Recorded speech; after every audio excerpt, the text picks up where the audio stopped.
मैं श्री तिवारी जी को आमंत्रित करता हूं कि वे आए और इंडियन पीपल्स अधिकार पार्टी के गठन से लेकर आज तक के सफर एवं प्रथम राष्ट्रीय अधिवेशन के संबंध में तथा इंडियन पीपल्स अधिकार पार्टी के आगामी कार्यक्रमों में इस अधिवेशन को संबोधित करते हुए हम सबका मार्गदर्शन करने का कष्ट करें।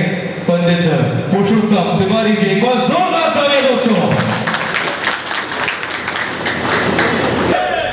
भारत माता की, भारत माता की। दोस्तों, संस्कार धानी के इस प्रथम राष्ट्रीय अधिवेशन जो इंडियन पीपुल्स अधिकार पार्टी के द्वारा जबलपुर में आयोजित किया गया है, उसमें पधारे हमारे सभी प्रतिनिधियों का, सभी राज्यों से आए हुए प्रतिनिधियों का, मध्य प्रदेश के अध्यक्ष श्री पन्नालाल त्रिपाठी जी, राजस्थान से पधारे श्री व्यास जी, सत्येंद्र व्यास जी, गोवा से पधारे श्री किशोर राव जी और महाराष्ट्र से पधारे सुरेश जी एवं अन्य सभी का मैं हार्दिक स्वागत और अभिनंदन करता हूं। पार्टी के अधिवेशन में अपने संबोधन की शुरुआत मैं 2 लाइनों से करना चाहता हूं। ये सुबह जितनी खूबसूरत है, ये सुबह जितनी खूबसूरत है, उतना ही खूबसूरत आपका हर पल हो। ये सुबह जितनी खूबसूरत है, उतना ही खूबसूरत आपका हर पल हो। जितनी खुशी आज आपके पास है, उससे भी ज्यादा खुशहाल आपका कल हो। हमारी पार्टी का भी यही सूत्र है कि हर आदमी को खुशहाल बनाना है। इंडियन पीपल अधिकार पार्टी का राष्ट्रीय अधिवेशन आज बहुत ही महत्वपूर्ण और ऐतिहासिक राजनीतिक स्तर पर आयोजित किया गया है। इस स्थान का भारत की राजनीतिक में ऐतिहासिक और क्रांतिकारी महत्व है। जबलपुर विनोबा भावे की संस्कारधानी है जो नर्मदा तट पर स्थित है। 1939 में जब कांग्रेस एक आंदोलन के रूप में जानी जाती थी, वह भारत के स्वतंत्रता की लड़ाई के लिए बनाई गई थी। उस आंदोलन का नाम था कांग्रेस। कांग्रेस का त्रिपुरी अधिवेशन जबलपुर की इसी भूमि पर संपन्न हुआ था। इसी त्रिपुरी अधिवेशन में भारत के महान सपूत नेताजी सुभाष चंद्र बोस कांग्रेस आंदोलन के अध्यक्ष निर्वाचित हुए थे। महात्मा गांधी के प्रत्याशी को हराकर नेताजी ने सबको इस आंदोलन का अध्यक्ष स्वीकार किया था। इसलिए इस ऐतिहासिक भूमि पर आईपीएपी का राष्ट्रीय अधिवेशन करने का हमने निश्चय किया है। इस पावन ऐतिहासिक और क्रांतिकारी भूमि से मैं आप सभी को नमन करता हूँ। आज का यह आयोजन 2 जून को एक क्यों रखा गया, इसका भी एक महत्व है। तरक्की के लिए कौन कौन सी योजना बनाएंगे, जिनको लेकर हम जनता के बीच जाएंगे। लोकसभा चुनाव 2024 के परिणाम जो भी हो, वो हमारी इंडियन पीपल्स अधिकार पार्टी को प्रभावित नहीं करेंगे। हमने इसलिए लोकसभा चुनाव के परिणाम के 2 दिन पूर्व हमारा ये सम्मेलन आयोजित किया है। हम वर्ष 2028, 2029, 2030 और 2031 की योजना पर केंद्रित होकर अपनी योजना बना रहे हैं। हम इन वर्षों में जनता के आशीर्वाद से पूर्ण बहुमत के साथ जनता की सेवा के लिए दृढ़ संकल्पित है। जनता की सेवा करके ही हम देश का, प्रदेश में विजय श्री हासिल करेंगे। हमारी योजनाएं साल 2028, 29, 30 और 31 को लेकर है। जिन राज्यों में साल 2023 में विधानसभा चुनाव हुए, वहां पर 2028 में अगले विधानसभा चुनाव होंगे। लोकसभा चुनाव 2024 में हुए, हम अगले लोकसभा चुनाव 2029 में होगा। जिन राज्यों में 2025 और 2026 में विधानसभा चुनाव होने हैं, वहां पर अगले विधानसभा चुनाव 2030 और 31 में होंगे। तो हमारी जो तैयारी है वह 2028, 29, 30 और 31 के लिए है।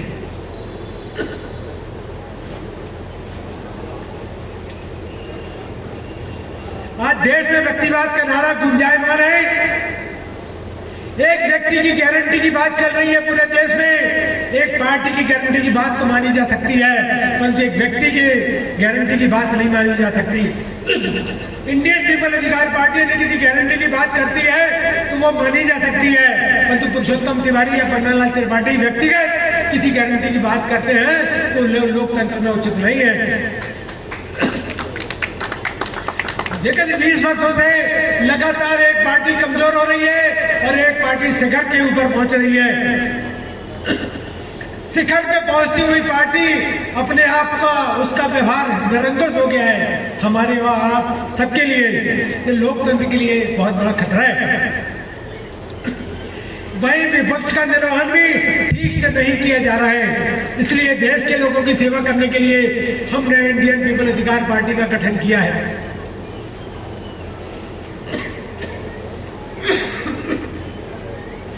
इंडियन पीपल अधिकार पार्टी का गठन 4 सितंबर 2022 को मध्य प्रदेश की राजधानी भोपाल में एक विराट सम्मेलन के साथ हमने स्थापना की घोषणा की थी। इस अधिवेशन के बाद से इंडियन पीपल अधिकार पार्टी की यात्रा निरंतर आगे बढ़ रही है। 12 जुलाई 2023 को इंडियन पीपल अधिकार पार्टी को भारतीय चुनाव आयोग के द्वारा मान्यता प्रदान की गई। इसके साथ ही मध्य प्रदेश विधानसभा लड़ने के लिए हमें गुब्बारा चुनाव चिन्ह प्रदान किया गया। भारत में लोकसभा चुनाव 2024 लड़ने के लिए भी हमको गुब्बारा चुनाव चिन्ह प्रदान किया गया। मध्य प्रदेश संपूर्ण भारत में हमने अपनी पहचान बनाई है और उपस्थिति दर्ज कराई है। हम अपनी इस पहचान को और आगे ले जाना चाहते हैं। आज देश की राजनीति में राजनीतिक शोषण का चलन चल रहा है। राजनीतिक माफियाओं की दुकान चल रही है। जिस परिवारवाद की दुहाई हर राजनीतिक दल देता है, उसी परिवारवाद से आज सारे राजनीतिक दल ग्रसित है। यदि पिता सांसद है या विधायक है, वह चाहता है कि उनकी पुत्री या पुत्र या पुत्री इस को टिकट मिले और वही सांसद और विधायक बने। इसी परिवारवाद की राजनीति और राजनीतिक शोषण के खिलाफ हमारी जंग है। हम चाहते हैं कि हर आम और खास व्यक्ति विधायक, सांसद, मंत्री और मुख्यमंत्री बने। इसलिए हमने इंडियन पीपल अधिकार पार्टी का गठन किया है। यह मंच उन समस्त राजनीतिक दल के कार्यकर्ताओं के लिए उपलब्ध है और आम जन के लिए उपलब्ध होगा जो इस राजनीतिक शोषण के खिलाफ लड़ाई लड़ना चाहते हैं। इससे दूसरे लोगों को अवसर प्राप्त होगा और एक सामान्य व्यक्ति भी विधायक, मंत्री और सांसद बन सकेगा। इसके लिए हम भारत के संविधान में भी एक संशोधन करने की बात कर रहे हैं। हम चाहते हैं कि भारत का राष्ट्रपति एक बार बने, भारत का प्रधानमंत्री 2 बार बने, भारत में सांसद, विधायक और मंत्री और मुख्यमंत्री केवल 2 बार बने, जिससे आगे आने वाली पीढ़ी को उसका अवसर प्राप्त हो सके। 10-10 बार सांसद बनकर, 10-10 बार विधायक बनकर और 5-5 बार मुख्यमंत्री बनकर हम देश की सेवा नहीं कर सकते हैं। हम सोचते हैं कि हमारे पास जो योग्यता और क्षमता है, हम उससे अच्छा काम कर रहे हैं। हमको ये सोचना चाहिए कि जो लोग हमारे बाद आने वाले हैं, जो नौजवान इस भारत के, जिनके मन में भी राजनीतिक इच्छा शक्ति है लोगों की सेवा करने की, वो हमसे 1000 गुना अच्छा काम कर सकते हैं। इसलिए हमें लोगों को अवसर देना चाहिए कि हमारे बाद जो आएगा उस देश को 1000 गुना और विकास की ओर ले जाएगा। हमें यह नहीं सोचना चाहिए कि हम ही संपूर्ण है, हम ही सामर्थ्य है। हमें दूसरे के सामर्थ्यवान होने पर विचार करना चाहिए। उनके सामर्थ्य और योग्यता का भी हमें अनुभव लेना चाहिए। आज एक पार्टी राम राज्य की बात कर रही है पूरे देश में, हम उसका स्वागत करते हैं, क्योंकि भगवान श्री राम हिंदुओं के आराध्य हैं। मैं इस मंच के माध्यम से उनका नमन करता हूं और मैं उनसे आशीर्वाद भी चाहता हूं। भगवान श्री राम के दर्शन करने हम सब लोग भी अयोध्या गए थे, मैं अपने परिवार के साथ और हमारी इंडियन पीपल अधिकार पार्टी के जो पदाधिकारी हैं, कार्यकर्ता हैं, उनके साथ मैंने भी भगवान राम के अयोध्या में दर्शन किए। और वहीं मेरे मन में ये विचार आया कि राम राज्य की परिकल्पना जो है उसको हम पूरे देश में लागू करें। राम राज्य का अर्थ एक आदर्श राज है कि किसी मनुष्य को उसमें किसी प्रकार का कष्ट न हो, सभी में समन्वय हो, किसी प्रकार में असंतोष न हो, दुर्व्यवहार न हो। यह राम राज्य की कल्पना किसी धर्म, जाति और पंथ विशेष के लिए नहीं है। हम राम राज्य की कल्पना जो कर रहे हैं वो हम एक आदर्श राज्य के लिए कर रहे हैं। केवल ये राम राज्य हिंदुओं के लिए नहीं है, ये राम राज्य भारत में रहने वाले हर उस व्यक्ति के लिए है जो दूसरे व्यक्ति को सुखी और संपन्न देखना चाहता है। इंडियन पीपल अधिकार पार्टी का मानना है कि केवल बोलने मात्र से राम राज्य स्थापित नहीं होगा। हमको राम राज्य स्थापित करने के लिए निरंतर उस दिशा में आगे काम करना होगा, जब भी हम राम राज्य की स्थापना कर सकते हैं और राम राज्य को स्थापित कर सकते हैं। माननीय प्रधानमंत्री जी ने 80 करोड़ लोगों को 5 वर्षों तक मुफ्त राशन देने की बात बोली है। मैं इस बात की निंदा करता हूं इस मंच से, पर इंडियन पीपल अधिकार पार्टी भी इस मंच से उसकी निंदा करती है। 80 करोड़ लोगों को आप 2 समय का भोजन तो प्रदान कर रहे हैं। इसका मतलब है कि देश में आधी से अधिक आबादी जो है वो अपने श्रम से, अपने कौशल से अपने 2 टाइम का भोजन उपलब्ध कराने की स्थिति में नहीं है। उसके पास कोई रोजगार नहीं है, साधन नहीं है कि वो अपने रोजगार और साधन से अपने 2 वक्त की रोटी कमा सके। इसकी घोषणा से गर्व नहीं महसूस होना चाहिए और हम सबको भी इस बात का शर्म महसूस होना चाहिए कि हमारे भाई लोग जो है वो दो वक्त के अनाज, सरकारी अनाज पर अपना जीवन यापन कर रहे हैं। हमें उनको रोजगार उपलब्ध कराना है, उनके लिए संसाधन उपलब्ध कराना है। केवल 5 किलो गेहूं या 5 किलो चावल से उनका पेट नहीं भरेगा। उनके मन में भी आकांक्षा है कि उनका परिवार सुखी संपन्न हो, उनके बच्चे स्कूलों में अच्छी शिक्षा ग्रहण करें, उनको अच्छा स्वास्थ्य प्राप्त हो।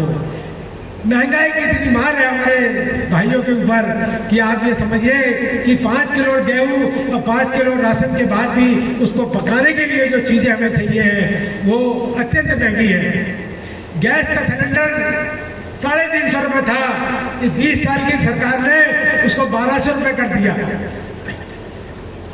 एक बार आपने मुफ्त में सिलेंडर दे दिया, एक बार आपने सुविधा दे दी, तो क्या हमारा गरीब भाई, क्या ग्रामीण क्षेत्रों में रहने वाले भाई, क्या शहरों में रहने वाले भाई उस गैस सिलेंडर को 1200 रुपये में दोबारा भरा सकते हैं? नहीं भरा सकते। एक सर्वे ने बताया है कि देश में 45 करोड़ युवाओं ने अपना जीवन जीने के लिए नौकरी की आस ही छोड़ दी है। उन्होंने यह समझ लिया है कि आप आज के बाद मुझे कोई नौकरी नहीं मिलेगी तो मेरा भरण पोषण कैसे होगा परिवार का। उसके लिए बहुत बड़ी विचार की बात है। आपने देखा होगा कि मध्य प्रदेश में 40 लाख से ज्यादा लोग सरकार की वेबसाइट पर रजिस्टर्ड है। इसका मतलब है कि 60 लाख से ज्यादा लोग बेरोजगार हैं देश में।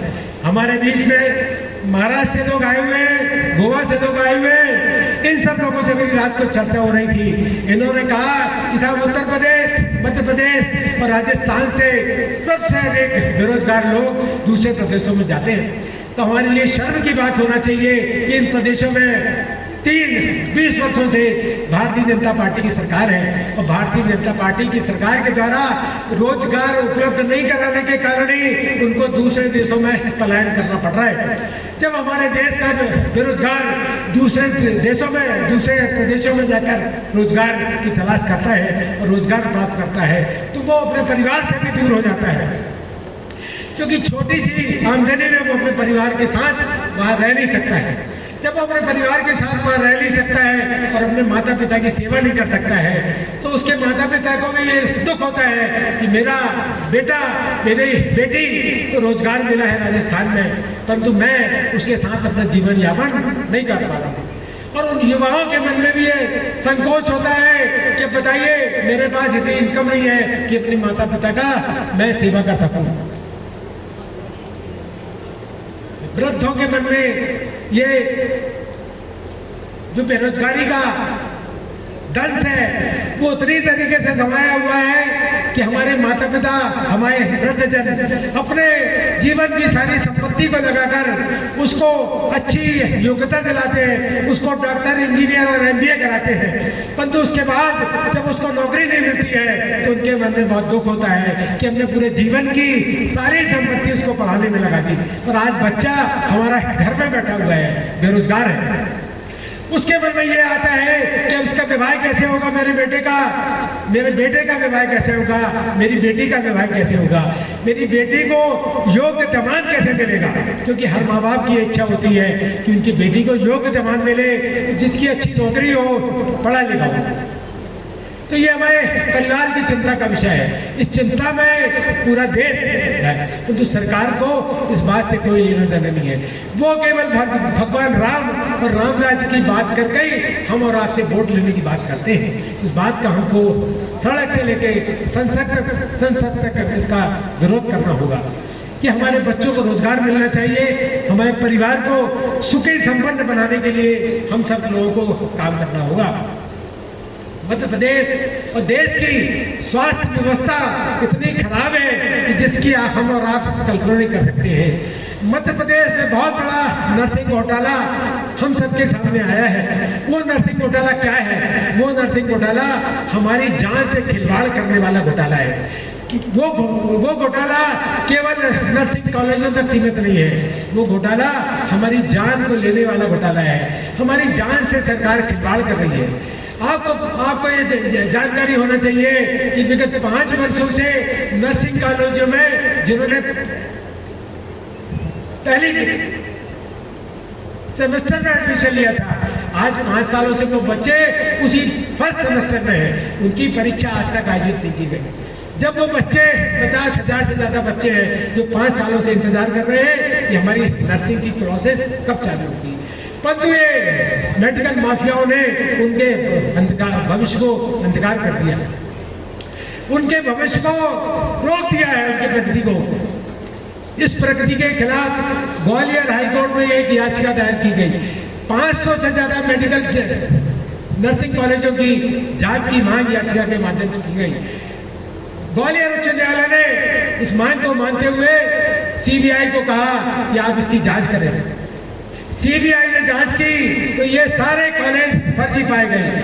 और सबसे बड़ी दुख की बात है कि हम इस देश में, भारत में जांच एजेंसी के रूप में जिसकी बात करते हैं तो वो है CBI, जो भारत सरकार के अधीन काम करती है। ग्वालियर खंडपीठ ने कहा कि CBI जांच करे।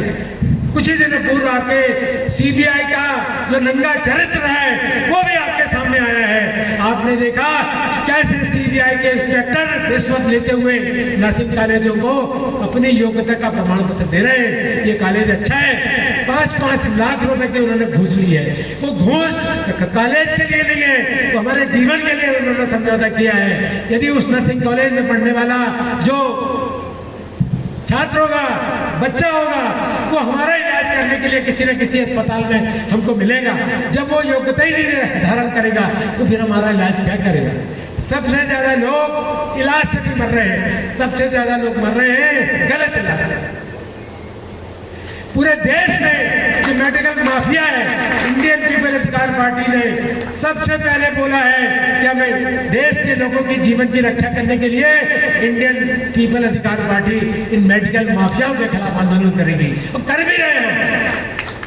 जबलपुर में इस बात का प्रमाण आपको मिला है कि हमने कई अस्पतालों को बंद करा दिया है। 56 से ज्यादा अस्पताल जो जबलपुर शहर में चल रहे हैं वो स्वास्थ्य विभाग के मापदंडों के अनुसार नहीं है।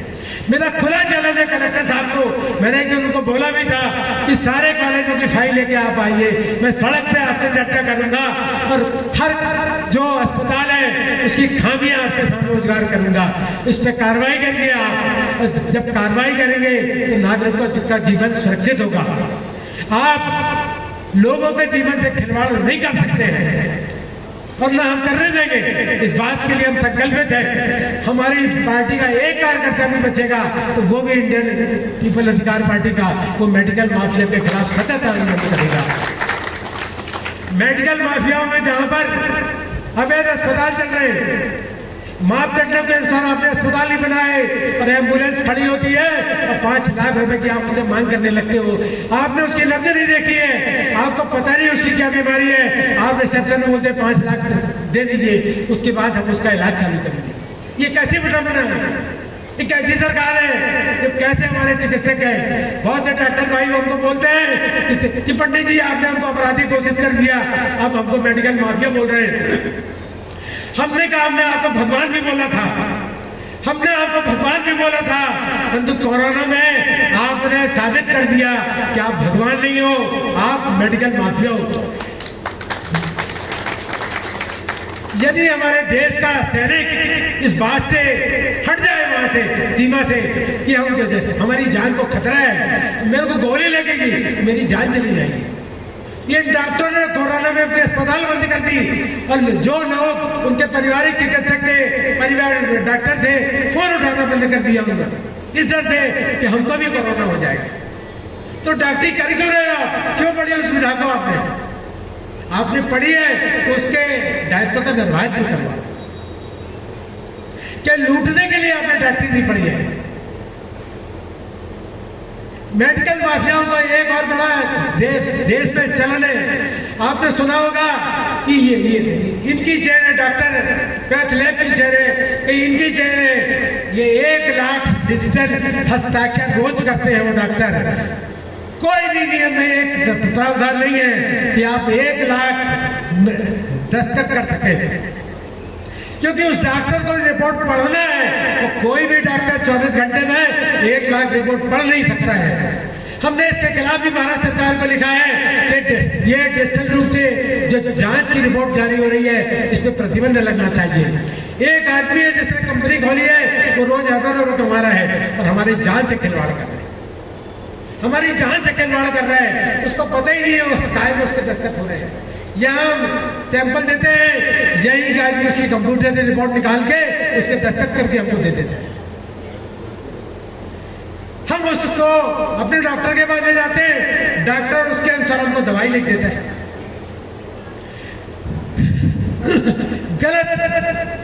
गलत रिपोर्ट के आधार पे हमारी दवाई हमको डॉक्टर लिख देता है। वो दवाई खाते हैं तो जिस दवाई के लिए हम उनके पास गए थे, उस दवाई को छोड़कर हमको दूसरी बीमारी हमारे शरीर में पैदा हो जाती है।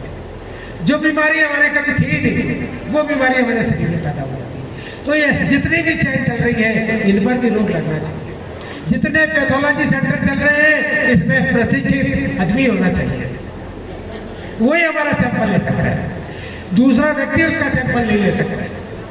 ये तमाम प्रकार के जो मेडिकल माफियाओं के काम है, हम निरंतर उसके खिलाफ आवाज उठाते रहेंगे। और आपके सामने भी कोई ऐसी घटना आती है, उस घटना को हमको बताइएगा, उस घटना पर हम सख्ती से काम करेंगे।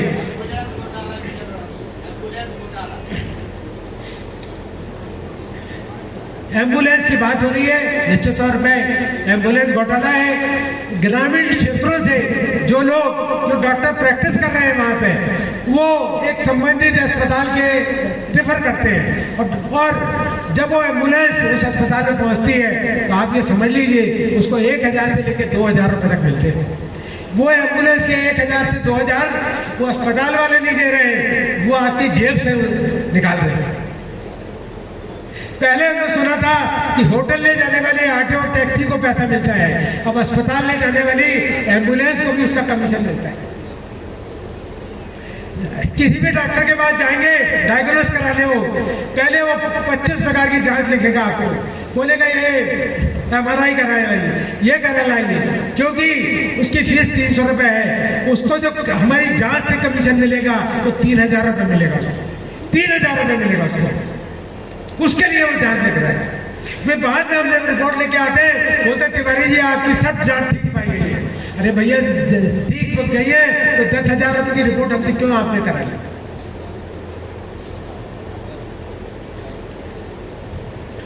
एक बहुत ही अजीब प्रकार का घोटाला हमारे देश में आप सब लोगों के सामने आया था, वो है इलेक्ट्रल बॉन्ड का घोटाला।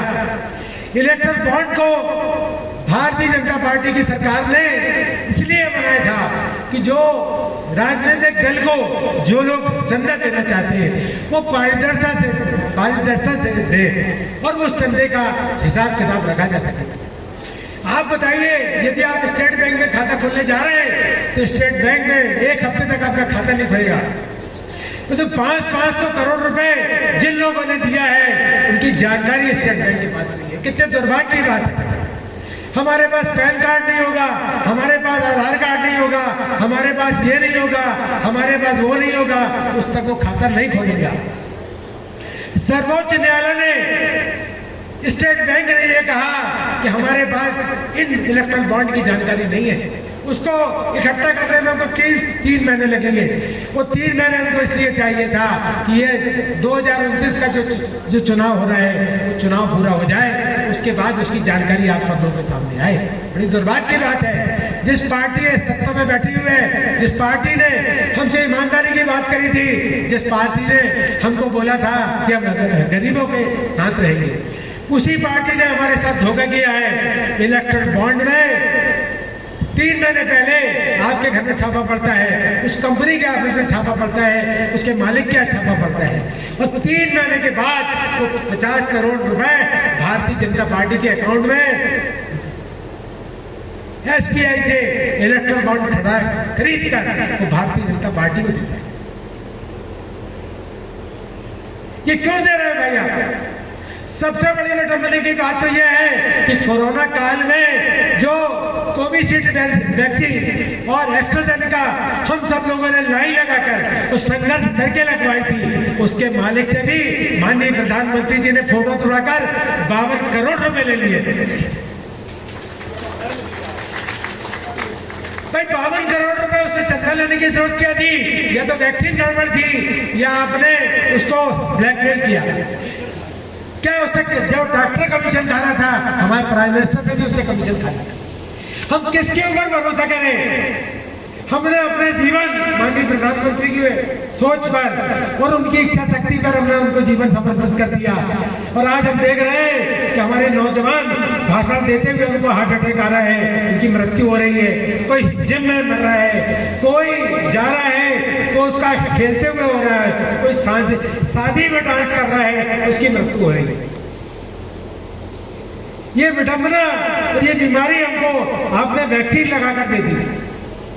हमने अपने जीवन की सुरक्षा के लिए आपको इससे वैक्सीन लगवाई थी, तो आज हमें वो खुलासा हो रहा है कि वैक्सीन हमारी सुरक्षा के लिए नहीं थी, हमारे जान को लेने की थी। हमको मौत के दरवाजे में लगे खड़ा कर दिया गया उस वैक्सीन को लगवाने के बाद। क्या हमें ऐसे लोगों के साथ हमें रहना चाहिए? क्या हमें ऐसे लोगों को के ऊपर भरोसा करना चाहिए जो हमारे जीवन से खिलवाड़ कर रहे हैं? हम किसके ऊपर भरोसा करें? जो प्रधानमंत्री 140 करोड़ लोगों ने वोट देकर जिसको बनाया, हम उसके ऊपर भरोसा करें? देश की सर्वोच्च जांच एजेंसी CBI, जिसकी हर बात की हम मांग करते हैं कि हमारी जांच CBI से की जाए। आज हम कौन सी एजेंसी से बात करें कि हमारी जो गंभीर समस्याएं हैं, गंभीर अनियमितताएं हैं, गंभीर घोटाले हैं, उसकी जांच CBI करे?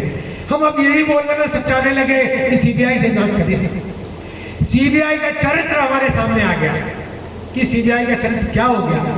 ये मैं इसलिए आपसे बात कर रहा हूं कि देश का चरित्र, देश का स्वास्थ्य, देश का शिक्षा और देश के अपराध पर जिनको नियंत्रण करना था वो बेनकाब हो गए।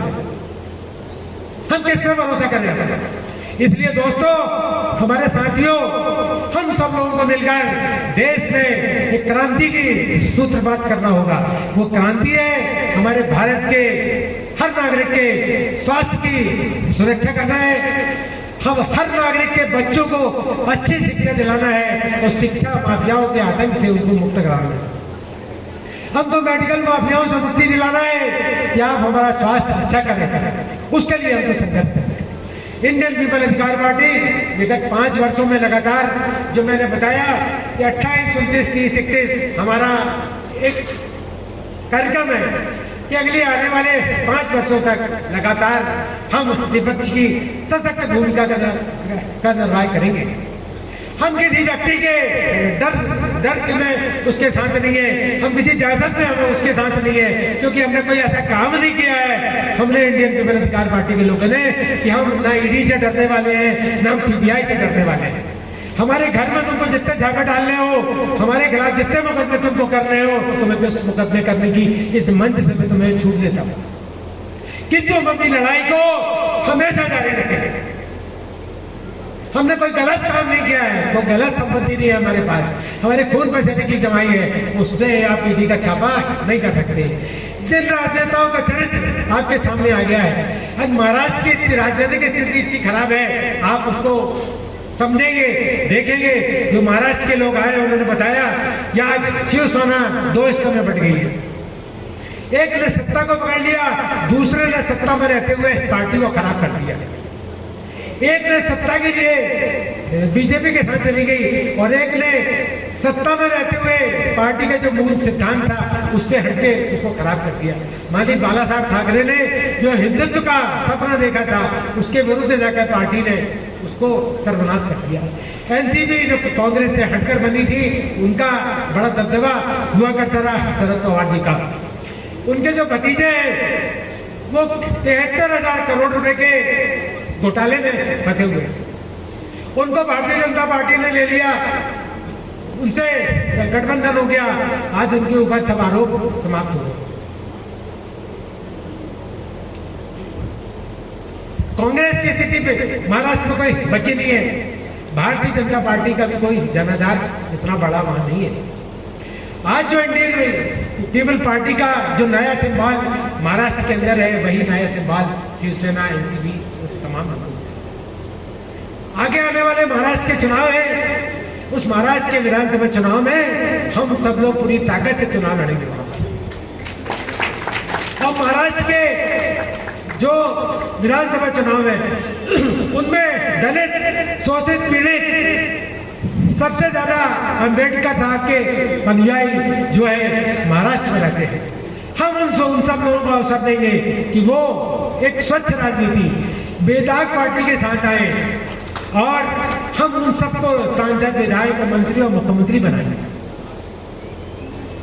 महाराष्ट्र का जो मूल निवासी है वो इतना प्रताड़ित है राजनीतिक दल के शोषण से कि आज वो इनकी तरफ से विमुख हो गया। आज महाराष्ट्र में हमेशा पानी की समस्या होती है, महाराष्ट्र में हमेशा सूखा पड़ता है, महाराष्ट्र में किसान सबसे ज्यादा आत्महत्या करते हैं। क्यों करते हैं? 75 साल के देश की स्वतंत्रता के बाद भी आज ये स्थिति है कि हमारे किसान, जिसको हम अन्नदाता बोलते हैं, वो अन्नदाता आत्महत्या कर रहे हैं। किसान, महाराष्ट्र का एक ऐसा गांव है मरियम, उस गांव के लोग 75 साल की स्वतंत्रता के बाद भी गड्ढा खोदकर पानी पी रहे। कितनी शर्म की बात है हमारे लिए कि उनके पानी का पीने के लिए पानी हम उपलब्ध नहीं करा पा रहे। ये काहे की सरकार है? 75 वर्षों तक हमने दोनों बड़ी पार्टियों के लोगों को इस देश में अवसर दिया, उनको काम करने के लिए। तो हम देख रहे हैं कि हमारे आजू बाजू जो लोग होते हैं, जो हमारी समस्याएं हैं, वो लगातार बढ़ती जा रही है।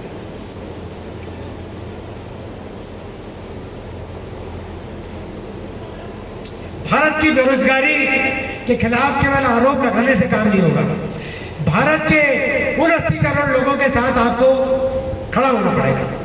खड़े होने का हमारा जो सिद्धांत है, हमारा जो काम है, वो ये है कि पूरे देश के लिए एक हमारी वेबसाइट को बना दें। उस वेबसाइट के माध्यम से हम युवाओं से अपील करेंगे कि वो युवा अपनी क्षमता और योग्यता का पंजीयन हमारी वेबसाइट पर करें।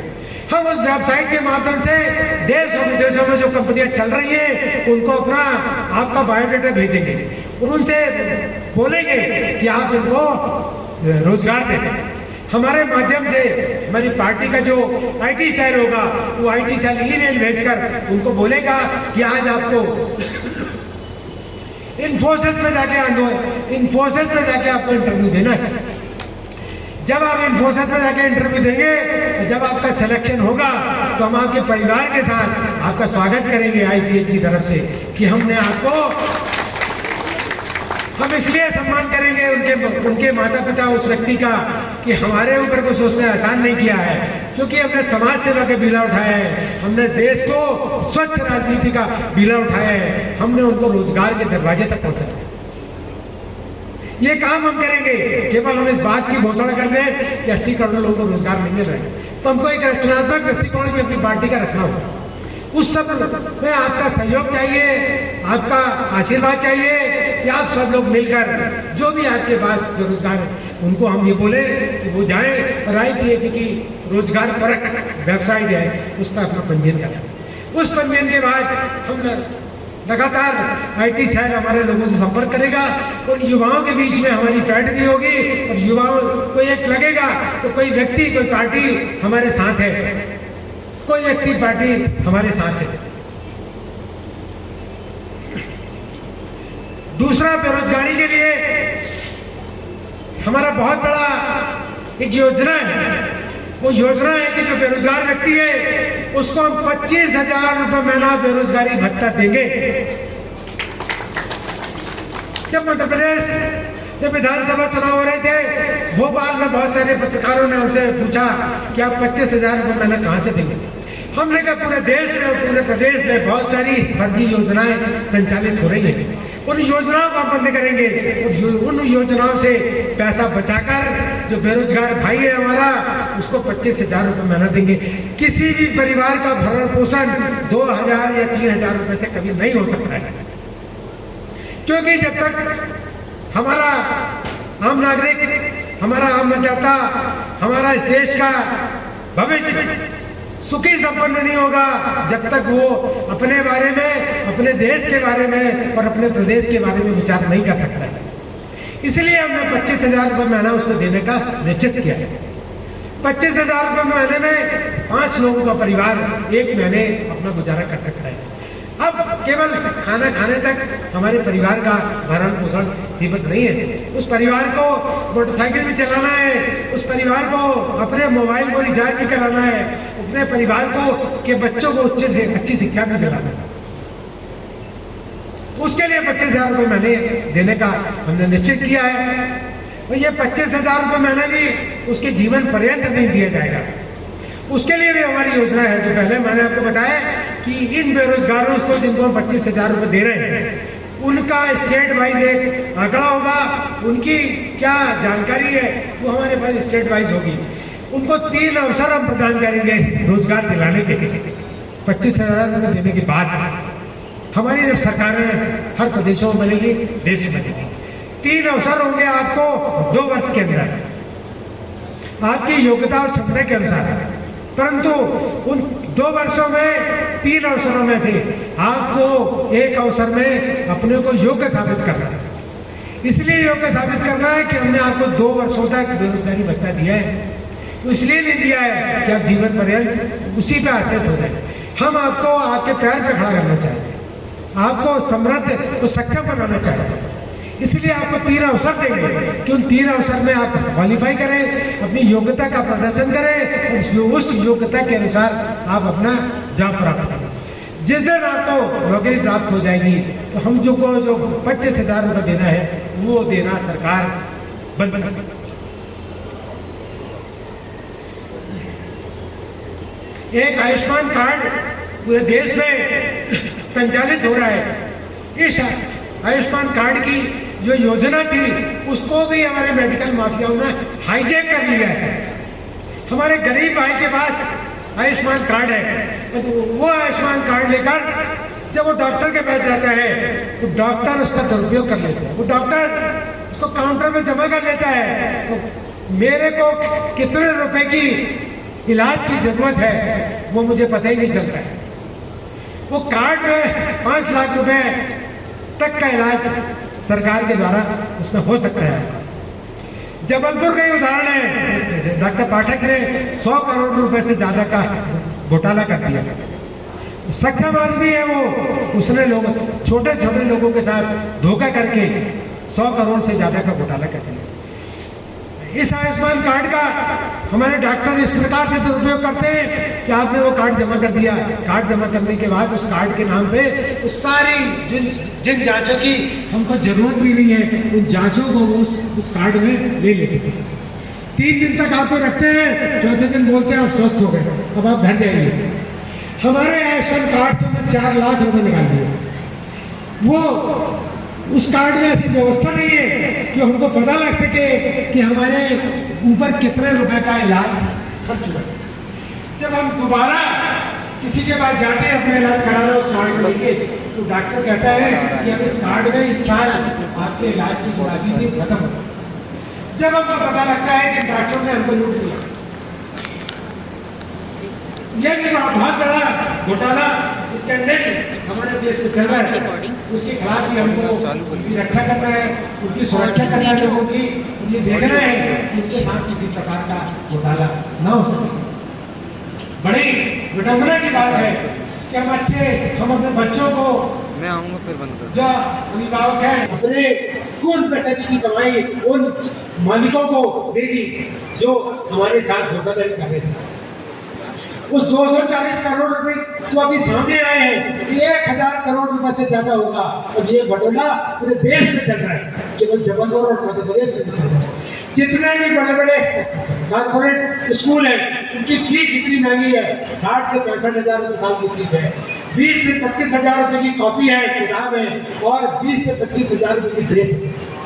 आपको उसी दुकान से ड्रेस खरीदना है, उसी दुकान से आपको किताब खरीदना है। और सबसे बड़ा घोटाला तो ये इन सब दुकानदारों ने फर्जी किताबें चला दी, अपने मन से उनको चला दिया, जिनके लिए वो पाठ्यक्रम में शामिल नहीं थे। तो उनके खिलाफ भी हम सब लोगों को एकजुट होना पड़ेगा, और हम उन्हीं स्कूलों में अपने बच्चों को पढ़ाएं जो सही है और बच्चों को अच्छी शिक्षा दे रहे हैं। एक सज्जन ने हमसे बोला कि अब प्राचार्य जाकर किसी क्लास में बोलेगा तो बच्चों को ये उदाहरण देगा कि आप अच्छे काम करो, आप ये करो, आप वो करो, उपदेश देगा। पीछे भी बेंच वाला बच्चा बोलेगा तो ये बोले तो जेल में हो गया है, हमको उपदेश दे रहे हैं। तो बोले इसलिए हमको जेल नहीं जाना चाहिए था। तो हमने कहा ये प्राचार्य को पहले सोचना चाहिए था, स्कूल के संचालकों को पहले सोचना चाहिए था। यदि हमारे स्कूल का प्राचार्य, हमारे स्कूल का मैनेजर यदि जेल जाएगा तो हमारे स्कूल पे क्या प्रभाव पड़ेगा, हमारे बच्चों पे क्या प्रभाव पड़ेगा। ये जनता के सोचने का विषय है। आप चाहते हो कि हमको लुटते रहो, हम लुटते रहे और हम आवाज नहीं उठाए, ये नहीं चाहिए। वो बच्चा सही बोलेगा, तुम हमको मत सिखाओ, तुम पहले अपना चरित्र को ठीक कराओ, और खुद जेल गए थे तो उसकी कहानी हमको मत सुनाओ।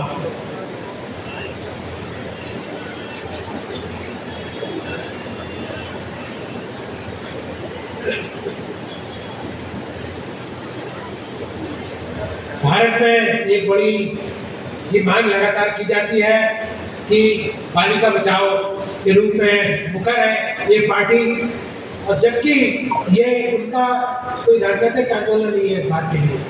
हम देखते हैं कि उसी पार्टी के बहुत सारे लोगों ने बलात्कार कर दिया, बहुत सारे लोगों ने उनका बलात्कार कर दिया। सबसे बड़ा बलात्कार कांड तो कर्नाटक में हुआ, जहां पूर्व प्रधानमंत्री देवेगौड़ा जी के नाती ने 2000 से ज्यादा महिलाओं के साथ संबंध बनाते हुए उनके वीडियो बनाए। बहुत शर्म की बात है देश के लिए कि भारत का प्रधानमंत्री उसी के मंच से उसके लिए जनता से वोट मांग रहा है, जबकि 2 साल पहले उसी तमन्ना ने कोर्ट में याचिका लगाई थी कि मेरे जो वीडियो बने हैं, लोगों ने बनाए हैं, वो जनता के बीच में आए। 2 साल पहले जिस बात की याचिका कोर्ट में लगी हुई है, क्या उस बात की जानकारी माननीय प्रधानमंत्री को नहीं है? आपको उस मंच पर नहीं जाना चाहिए था। एक सीट यदि आप देश में हार जाते तो आपकी पार्टी का कुछ नहीं होता, आपके सत्ता के रास्ते का रास्ता बंद नहीं होता। एक लोकसभा सीट हारने से न आपका अच्छा होता न बुरा होता, परंतु एक गलत संदेश देश को आपने दिया है कि आप सत्ता के लिए कुछ भी कर सकते हो। आपने गवर्नर को उसको अपने बाजू में खड़े करके आपने ये बोला कि बहनों भाइयों इनको वोट दीजिएगा। एक बलात्कारी के लिए आपने वोट मांगा, शर्म की बात है। हमको शर्म करके इस बात के लिए उनको बोलना चाहिए। सब लोग बोलिए मेरे साथ,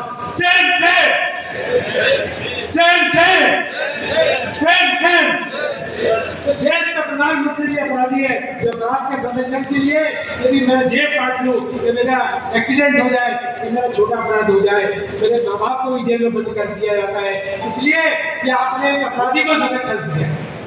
तो प्रधानमंत्री ने खड़े मंच से एक अपराधी को संरक्षण दिया, उनके ऊपर ये कार्रवाई होती है। ऐसे लोगों को तो प्रधानमंत्री बनना ही नहीं चाहिए।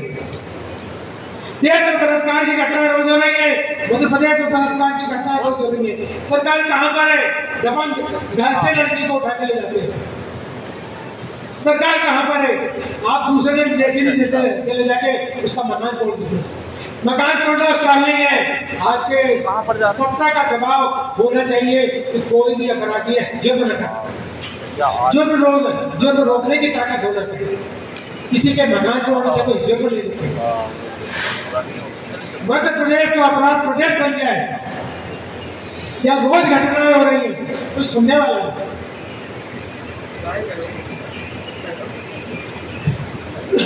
हमारे गांव का समग्र विकास हो। समग्र विकास का मतलब ये होता है, आप बोलेंगे कि अभी भारत सरकार और मध्य प्रदेश सरकार समग्र विकास की रोज योजनाएं संचालित की जा रही है। 100 से ज्यादा योजनाएं गांव के लिए संचालित हो रही है। सरकार की योजना तो संचालित हो रही है, तो एक दूसरी योजना की घोषणा हम लोग तैयार करने जा रहे हैं। वो है हमारी माटी हमारा गांव। मान लीजिए मेरे पूर्वज पचमढ़ी के पास एक पिपरिया जिला है, उसके 10 किलोमीटर दूर गांव के हम लोग निवासी हैं। तो मेरे मन में मैं जब वहाँ जाता हूँ अपने दादा परदादा के गांव में, तो मेरे मन में एक संतोषी का भाव होता है। तो 5 घंटे घूम के उस गाँव के लोगों का हाथ जाए पूछता हूँ। वहाँ जो पुराने रिश्तेदार हैं हमारे, जिनसे हमारे मामा दादा काका उन रिश्तों का, तो हमने ये बोला है, हम ये आह्वान लोगों से करना चाहते हैं कि जिस गांव के पूर्वजों से रिश्ता हो, जिस गांव में आपके पूर्वजों का रिश्ता हो, जिस गांव में आपके पूर्वज निवास करते हो, जिस गांव से आप इस शहर में आए हुए हैं, उस शहर के बारे में, उसके लिए विकास आपके मन में होना चाहिए। उसके लिए हमने अपनी गांव, अपनी माटी का एक प्रोग्राम बनाया। वो भी हमारा प्रोग्राम ऐसे होगा कि जो लोग बनारस के रहने वाले हैं, तो बनारस के लिए रहने वाला आदमी लंदन में रह रहा है, यदि कलकत्ता में रह रहा है, तो वो अपने गांव के बारे में क्या सोचता है, वो क्या करना चाहता है, वो हमको सुझाव देंगे। उस सुझाव के अनुसार उसकी योजना बनाएंगे। तो उसके लिए वो जो आर्थिक सहयोग कर सकता है वो आर्थिक सहयोग दिए। यदि वो इंजीनियर है तो योजना बनाने में हमारा सहयोग करे। वो डॉक्टर है तो अपना 12 महीने के कैलेंडर में 1 महीने या 15 दिन का समय निकालकर अपने गाँव में आए तो उनकी सेवा करें। यदि वो MBA है तो लोगों को मैनेजमेंट का पाठ पढ़ा।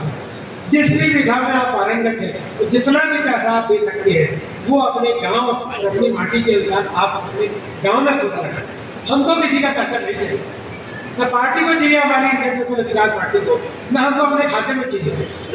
वो उसी गांव के लोग से मिलकर खाता खोलेंगे, वही गांव के लोग खर्च करेंगे, तो वहीं के नौजवान जो लोग उनको सहयोग करना चाहते हैं उसको सहयोग करें। सरकारी योजनाएं पूरे देश में संचालित हो रही है, किंतु आज बात चल रही है कि हम किसी गाँव में शहर में ही जाते हैं तो बहुत से लोग हैं उस योजना के अनुसार उनको लाभ मिलना चाहिए, क्योंकि वो लाभ उनको नहीं मिलता। इंडियन पीपल अधिकार पार्टी डोर स्टेप की योजना संचालित करेगी। क्या हम हर उन सब लोगों के पास जाएंगे जो जरूरतमंद है, उनको योजना का लाभ कैसे मिल सकता है, उस योजना को वो कैसे क्रियान्वयन होगी आपके लिए, उसके लिए उनको काम करना है। सरकारी विभागों की बात हम कर रहे हैं। विगत 20 वर्षों से सरकारी विभागों में नौकरियां निकलना बंद हो गई। या तो वैकेंसी निकल नहीं रही है क्योंकि उन्होंने आउटसोर्स के माध्यम से पूरी व्यवस्था को ठेके में कर दिया। व्यवस्था को ठेके में इसलिए दे दिया है कि सारे जितने अधिकारी हैं तो ठेकेदार आपके विभाग में ठेका लेता है कर्मचारियों को भेजने का, तो उसको कमीशन मिलता है। यदि एक व्यक्ति को आप नौकरी पर लगाएंगे तो वो आपको हर महीने आपको कमीशन देगा, वो ठेकेदार आपको हर महीने कमीशन देगा तो उसका जो बिल बनेगा। इसलिए सारे अधिकारियों का मानना है, सोचना होता है कि हम इन सब लोगों को आउटसोर्स के माध्यम से सिखा दें। हमारा सोचना है कि जितने भी पद खाली है उन पदों को 6 महीने के अंदर भरना चाहिए। 6 महीने के अंदर भरना चाहिए। आउटसोर्स की व्यवस्था को बंद करनी चाहिए। आउटसोर्स की व्यवस्था में 10,000 रुपये से ज़्यादा किसी व्यक्ति को मिलते नहीं और 10,000 रुपये में किसी व्यक्ति का जीवन यापन नहीं हो सकता। और एक असुरक्षा की भावना भी उसके मन में होती है। एक ठेकेदार किसी भी दिन उसको नौकरी से निकालता, इसलिए जितने भी पद खाली है वो 6 महीने के अंदर भरे जाने चाहिए। दूसरी एक और विडंबना हमारे बेरोजगार भाइयों के साथ हो रही है, पूरे देश में हो रही है ये बात कि आप सरकार वैकेंसी निकालती है, चाहे मध्य प्रदेश हो, उत्तर प्रदेश हो, राजस्थान हो, कर्नाटका हो। हमारे नौजवान छात्र छात्रा इस परीक्षा की तैयारी करते हैं, 6 महीने तैयारी करते हैं। कोई मध्य प्रदेश से पटना बिहार जाके परीक्षा देता है, कोई बिहार में जाके राजस्थान में परीक्षा देता है, कोई राजस्थान से जाकर छत्तीसगढ़, कोई कर्नाटक में परीक्षा देता है, भूखे में से रहता है, सफर करता है बेचारा, वो परीक्षा देता है। तो परीक्षा देकर वो जब निकलता है तो उस पर खबर लगती है कि जिसकी वो परीक्षा देकर आया है वो उस परीक्षा का पेपर आउट हो गया है। सुबह पेपर में उसको समझ में आता है वो परीक्षा का पेपर आउट हो गया है। वो परीक्षा वो जो दी थी उसने वो परीक्षा की कोई योग्यता उसके मन में बची नहीं। कैसे लोग परीक्षा वो 6 महीने से उसकी तैयारी कर रहा था, परीक्षा दे रहा था, किंतु आज उस परीक्षा के लायक ही नहीं छोड़ा। और मेरा तो ये भी आग्रह है सरकारों को कि उस पद को ना भरा जाए, इसीलिए ये लोग ही मिलकर उस बच्चे को लीक करते हैं। ये कैसी विडंबना है, हम 6-6 महीने तक उसकी तैयारी करते हैं, तो 6 महीने बाद हमारा बच्चा जब बिहार के निकलता है उसके माँ बाप उससे पूछते हैं कि तो तुम्हारा पेपर कैसा गया। वो बड़े दुखी रहते थे, उनको बताता है कि पापा मम्मी परीक्षा तो मैंने बहुत अच्छी दी थी, पेपर भी मेरा बहुत अच्छा गया था, मेरे को तो 80 नंबर मिलना चाहिए। तो विडंबना ये है जिस पेपर को मैंने सॉल्व किया था वो पेपर आज तो सरकार ने उसकी जांच की घोषणा कर दी है। सरकार ने कमेटी बना दी है, वो कमेटी 6-6 महीने तक उसकी रिपोर्ट नहीं जाती है। तो 6 महीने बाद उसकी रिपोर्ट आती है तो बहुत सारे लोग कोर्ट में चैलेंज करते हैं। ये इन्हीं का सब किया जा रहा है, तो सरकार में लोग शामिल है। कैसे हमारे युवाओं का भविष्य बनेगा उसकी चिंता हम सब लोगों को करनी चाहिए।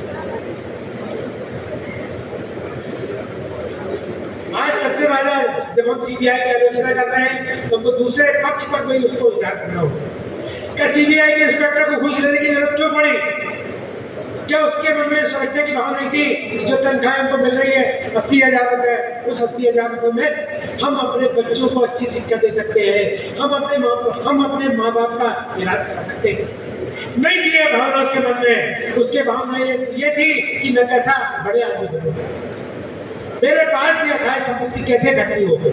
वो जब जाता है किसी कॉलेज में उसकी जांच करने, उसके मन में ये आता है कि देखो भर्ती वाला करके अरबों रुपये कमा लिए, तो मैं 80,000 की नौकरी कर रहा हूँ, 5 साल से मैं मोटरसाइकिल नहीं खरीदी।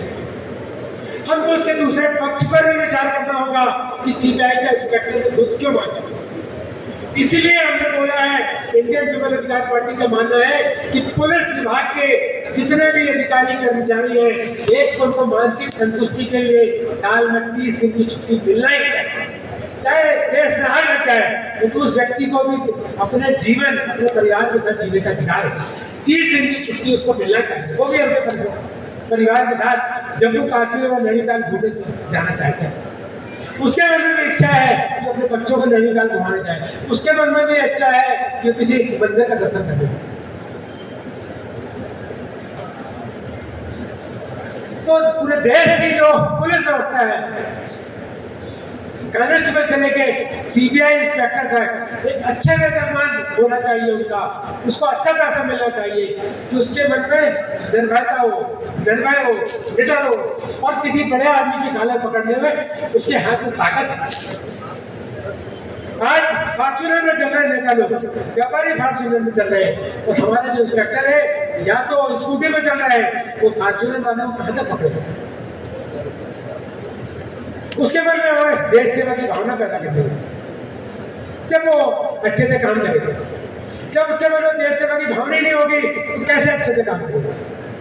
तो इसलिए सारे पुलिस विभाग के जो अधिकारी कर्मचारी है उनको एक अच्छा वेतनमान मिलना चाहिए। यह इंडियन पीपल अधिकार पार्टी का मांगे हमारी सरकार जहाँ पर आएगी हम अच्छा वेतनमान दिलाने के लिए उनके लिए काम करेंगे। आज हम देख रहे हैं पूरे देश में एक दूसरा मेडिकल माफिया है दवा विक्रेताओं। क्या जो लोग दवा की दुकान में काम कर रहे हैं वो सारे लोग हैं फार्मा पास है बी फार्मा पास है, जबकि ये बहुत जरूरी है कि वही व्यक्ति दुकानों का संचालन कर सकता है जिसके बाद अधिवेशन पे प्रकाश डालने वाला की आप अपने सहयोग के लिए लड़कों को रख सकते हो दुकान के बाहर, दुकान के अंदर नहीं, किंतु जो मालिक होता है 80% लोग किसी के दूसरा एक लाइसेंस से दुकान चला उनमें योग्यता ही नहीं है कि फार्मा की। उनको पता हो गया कि ये स्पेलिंग कि डॉक्टर ने क्या लिखा है, इस स्पेलिंग को और इस स्पेलिंग की दवा किस ड्रॉज में हमने रखी है वैसे निकाल के हमको देता है।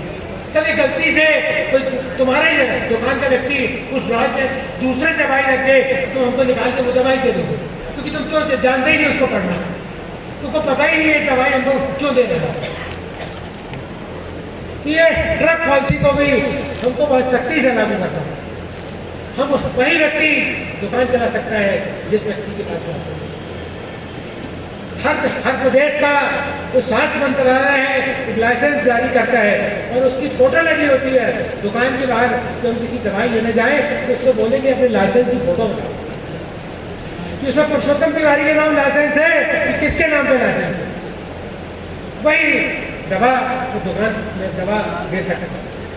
मैं इसलिए बात कर रहा हूँ छोटे छोटे से लोगों की कि हमने 75 वर्षों तक स्वास्थ्य विभाग के मेडिकल व्यवसाय पर बहुत ही विश्वास किया है और विश्वास का फल है कि वो अरबपति और करोड़पति हैं और हम इलाज कराते हुए कंगाल हो गए। आज ये स्थिति है कि कोई भी परिवार का बच्चा भी बीमार हो जाता है, एक भी सदस्य, आप ये मान के चलिए कि उस परिवार की संपत्ति बिक जाती है, उस परिवार की ऋण की हड्डी टूट जाती है, उस परिवार के व्यक्ति पनप नहीं सकते 20 साल तक।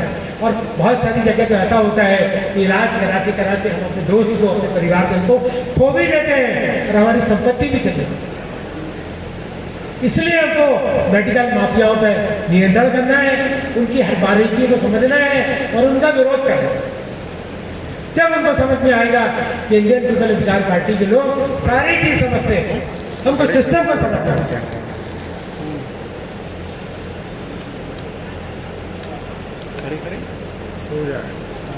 बहुत सारे इंश्योरेंस की बात हम करते हैं, बहुत सारे कंपनियों का हेल्थ इंश्योरेंस चल रहा है। हेल्थ इंश्योरेंस का मतलब ये है कि हमने इंश्योरेंस करा लिया आपसे, परंतु उनकी जैसे एमपीवी में अपन मीटर लेने जब जाते हैं तो बोलता है कि भैया 6 जगह दस्तखत कर दो, हम पढ़ते नहीं है उसका लिखा क्या है, मतलब विद्युत मंडल की शर्त क्या है। वैसे ही हम स्वास्थ्य इंश्योरेंस कराने जाते हैं, हम उनकी शर्त नहीं पूछते, जो हमारे फेवर की 5 चीजें होती है वो हमको बताते हैं कि साढ़े 5 लाख रुपए का बीमा है, इसमें ये है उसमें वो है, जो हमारे पक्ष की बात है। तो जब हमारा व्यक्ति बीमार होता है, जब अस्पताल में भर्ती होता है, बीमा एजेंसी को बोलते हैं कि साहब उस कमरे का किराया उसमें शामिल नहीं है, वो कहते हैं ये वाली जांच उसमें शामिल नहीं है। वो एजेंसी बोलती है कि वो बीमा पॉलिसी में ये चीज शामिल नहीं है। तो बीमा हमने आपसे कराया किस बात में? तो हम जब बीमा का इंश्योरेंस भी कराएं उस समय में इस बात का ध्यान रखें कि हम कौन सी चीज की हमको जरूरत पड़ेगी भविष्य में, वो पॉलिसी में है या नहीं। यदि नहीं है तो उस चीज को हम नहीं करें, उसका विरोध करें। हमारा ये सोचना है पूरे देश में एक पॉलिसी लागू होना चाहिए। इसलिए होना चाहिए कि सामान्य से सामान्य व्यक्ति को उस पॉलिसी के बारे में जानकारी हो। बहुत सारी कंपनियां हो सकती है, तो नीति भारत में एक ही होना चाहिए, स्वास्थ्य पॉलिसी, जिससे हम सब लोगों को उसकी जानकारी पता हो और हम सब लोग उसका हेल्थ इंश्योरेंस कराए, उसका लाभ लें। हीरा खरीदने पे भारत सरकार के द्वारा 3% की जीएसटी लगाई जाती है। आप स्कूल, कॉलेज और पाठ्य पुस्तक से संबंधित यदि सामग्री खरीदने जाएंगे कोई गरीब से गरीब व्यक्ति, तो उसमें 18% जीएसटी आपको देना है। जबकि कापी किताब स्कूलों की सामग्री में जीएसटी नहीं लगना चाहिए, क्योंकि गरीब का बच्चा भी वो खरीद रहा है और अमीर का बच्चा भी वो खरीद रहा है, वो जीएसटी मुक्त होना चाहिए।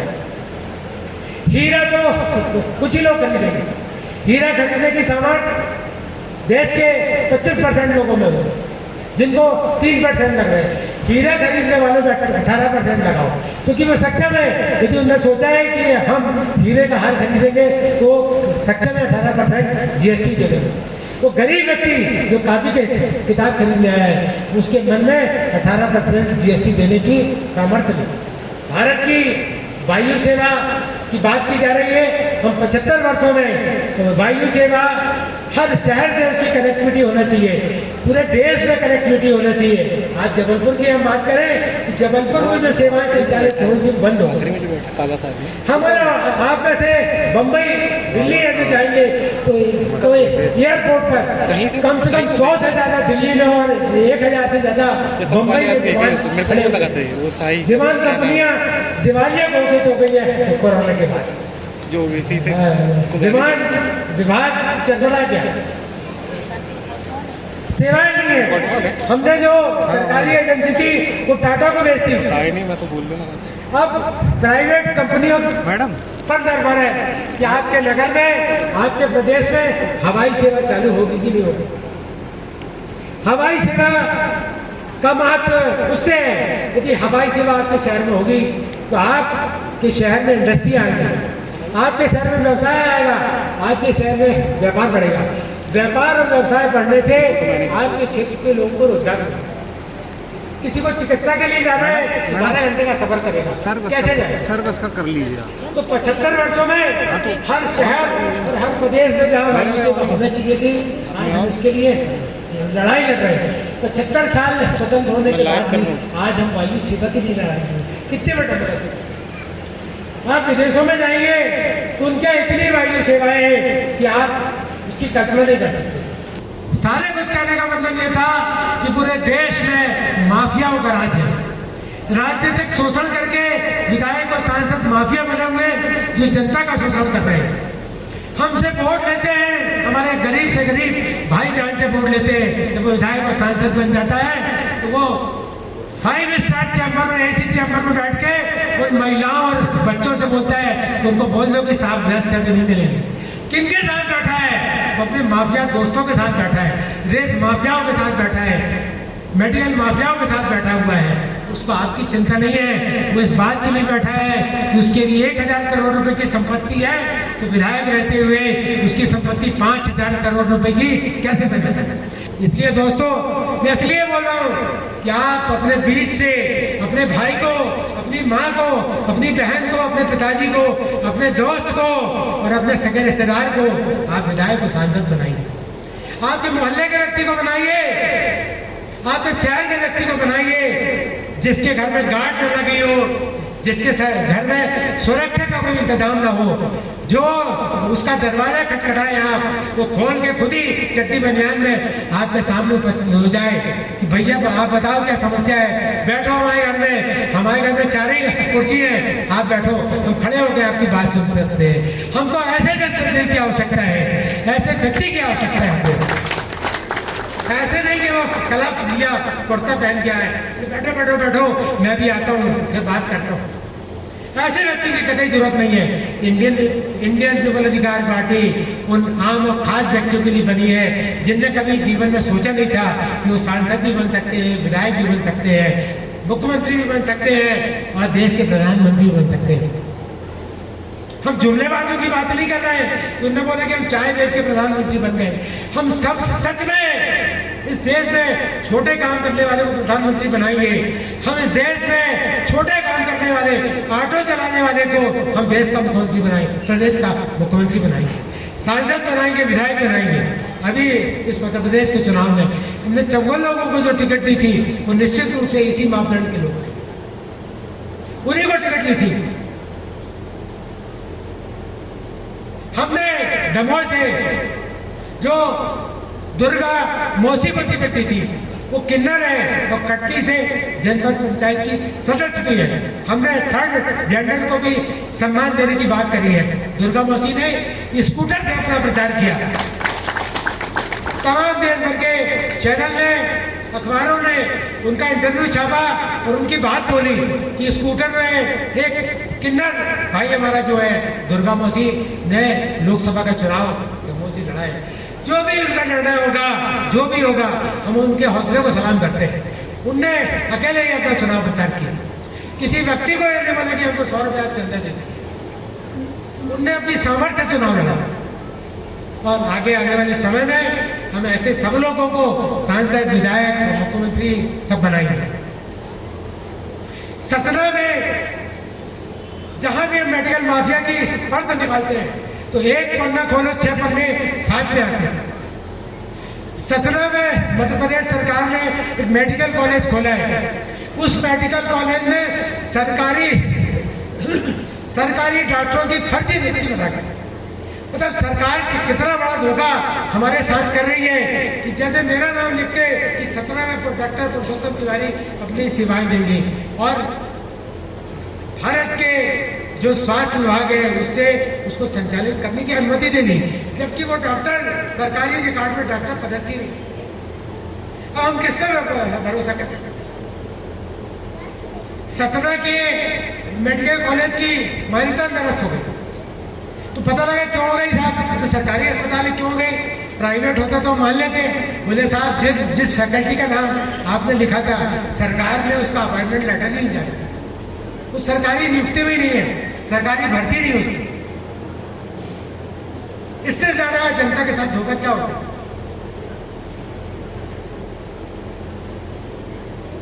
हम दिल्ली की बात कर रहे हैं, दिल्ली में तमाम पार्टियों के लोग सरकार में आने की बात करते हैं। पूरा मीडिया और पूरा केंद्रीय सरकार, पूरे दिल्ली की सरकार, कांग्रेस, भारतीय जनता पार्टी, आपकी सरकार वहां हमको सेवा देती है। क्या विडंबना है कि दिल्ली में 75 साल में हम पानी नहीं पिला पा रहे। हम जबलपुर में रहते हैं तो हम सोचते हैं कि दिल्ली में जो आदमी रह रहा है बड़ी शानो शौकत से रह रहा होगा, उसका रहन सहन बड़ा ऊंचाई में होगा। आज देखेंगे कि पानी की टंकियां वहां पर रखी हुई है, वहां मोहल्लों में, तो टैंकर जाकर उसको भरते हैं, टैंकर जाकर भरते हैं और हर साल अरबों रुपयों का घोटाला टैंकर किराए पे लगाने में होता है। अभी एलजी साहब ने जो आपके एक नेता है मंत्री आतिशी, उनके खिलाफ एक जांच बैठाई है, उसमें कम से कम 500 करोड़ रुपए का टैंकर संचालन का घोटाला हमारे सामने। हम दिल्ली राजधानी में लोगों को पानी नहीं पिला रहे, तो देश की राजनीति का क्या हाल है, देश की सत्ता का क्या हाल है? हमको जबलपुर में दुख होता है कि पहाड़ी में रहने वाले व्यक्ति को हमने पानी नहीं पिलाया, तो दिल्ली में भी ऐसी है। तो देश की प्रगति 75 वर्षों में कहां हुई, कैसे हुई? क्या सब धोखे ही हो रहा है? इस धोखे के खिलाफ हम सब लोगों को लड़ना है। एक पिछले लोकसभा चुनाव के समय पुलवामा, जम्मू कश्मीर में 4 साल हो गए, एक बहुत बड़ा हमला हुआ था, आतंकी हमला। इसकी चर्चा भी करना इसलिए आवश्यक है कि विश्व का बहुत बड़ा आतंकी हमला था वो। 4 साल हो गए उसको। उस आतंकी हमले के नाम पर हम सब लोगों से वोट लिया गया कि आपकी सुरक्षा दांव पे लगी हुई है, आपकी देश की सुरक्षा दांव पे लगी हुई है, आपको हमको वोट देना चाहिए। जो केंद्र में सरकार है वो आपके देश की रक्षा करने में सक्षम नहीं है, आपके प्रदेश की रक्षा करने में सक्षम नहीं है। दोस्तों, आपको जानकर इस बात की हैरानी होगी, उस पुलवामा कांड को 4 साल हो गए, भारत की सरकार ने आज तक उसके लिए ना जांच कमेटी बनाई है, ना उसकी जांच कराई है। हमको मानसिक रूप से प्रताड़ित करके, हमको देश का डर बता के हमसे वोट ली, उसकी जांच तक नहीं कराई, क्योंकि फर्जी था वो। मैं इस मंच से कह रहा हूँ कि फर्जी था वो, यदि था सही में तो सरकार उसके आ गए, हम सब लोगों के सामने। क्या हमारी भावना से खिलवाड़ करना है वोट लेने के लिए, सरकार बनाने के लिए? कहीं आतंकवाद के नाम पे, कहीं राम के नाम पे, कहीं राम राज्य के नाम पे, हमको मिलता कुछ नहीं। इसलिए हम सब लोग मिलकर, जो इस हॉल में बैठे हैं, हम सब लोग मिलकर इस देश में राम राज्य लाएंगे। हमारे से संकल्प लेंगे अभी खड़े होकर, हम सब लोग राम राज्य का मतलब कि हिंदू के लिए नहीं, मुसलमान के लिए नहीं, उस सबके लिए, ये हिंदू सिख मुसलमान सबके लिए है राम राज्य। तो एक आदर्श राज्य की बात हम कर सकते। इंडियन पीपल अधिकार पार्टी विगत 5 वर्षों तक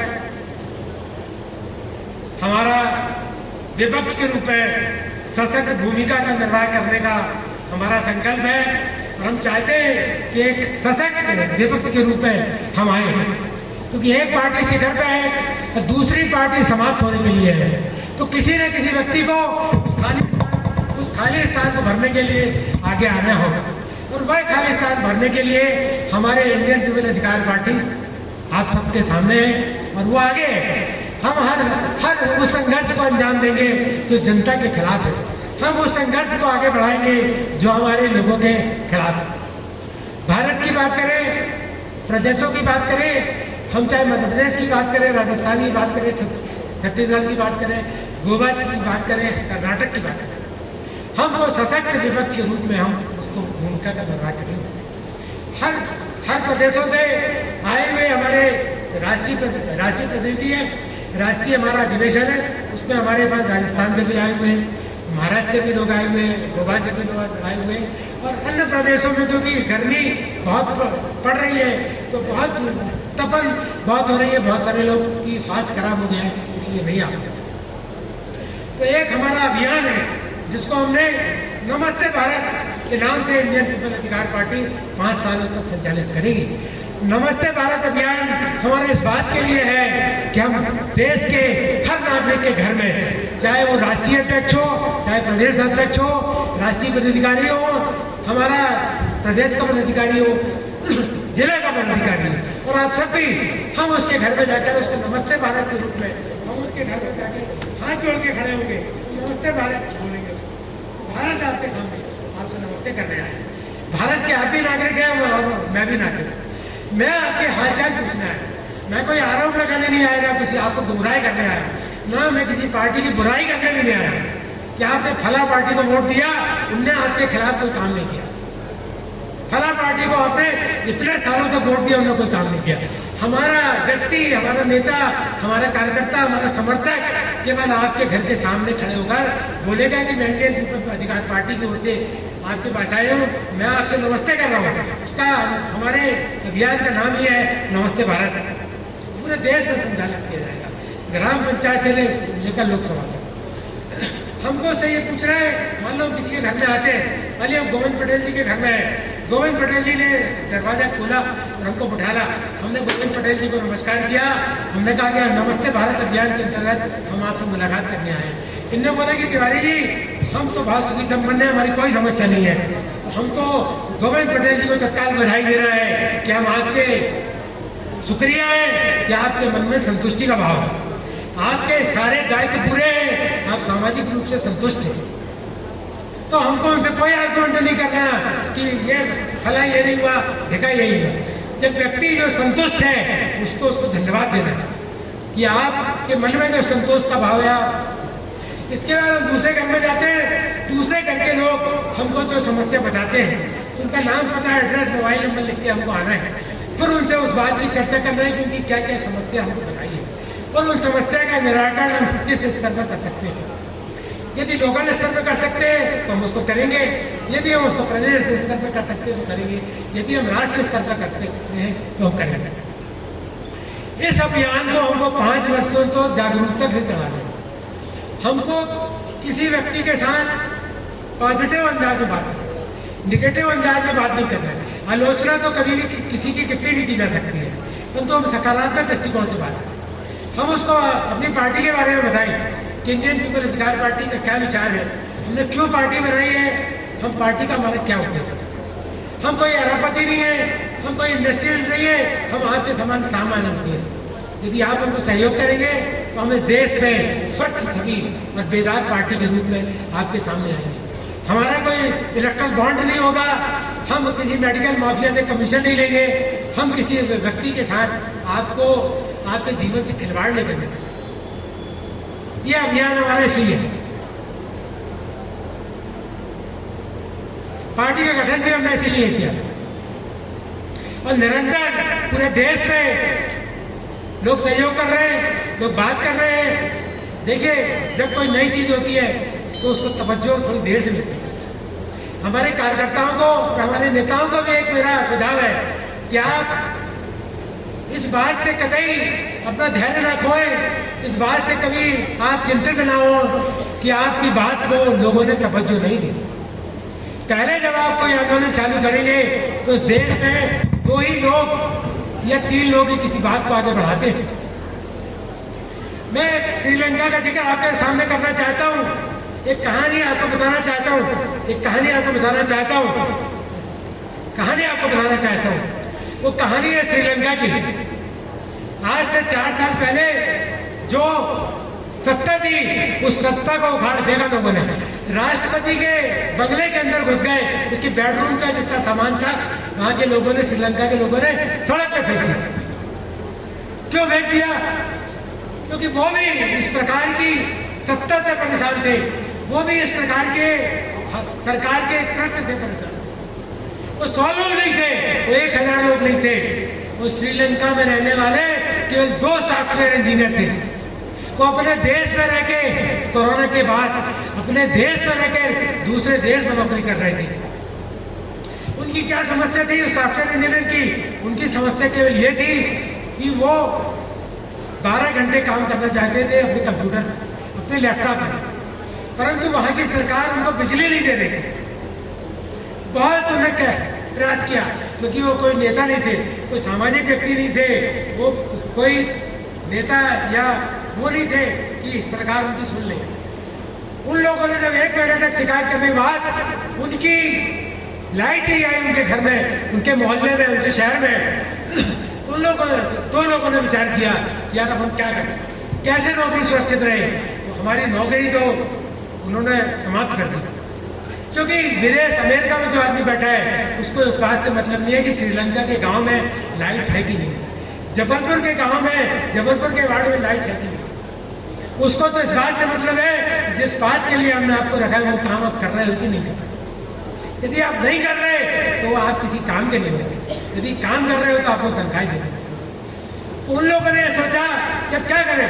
उन दोनों के मन में इस बार एक चीज आई, वो दोनों लोग उस मोहल्ले में दूर दूर रहते हैं।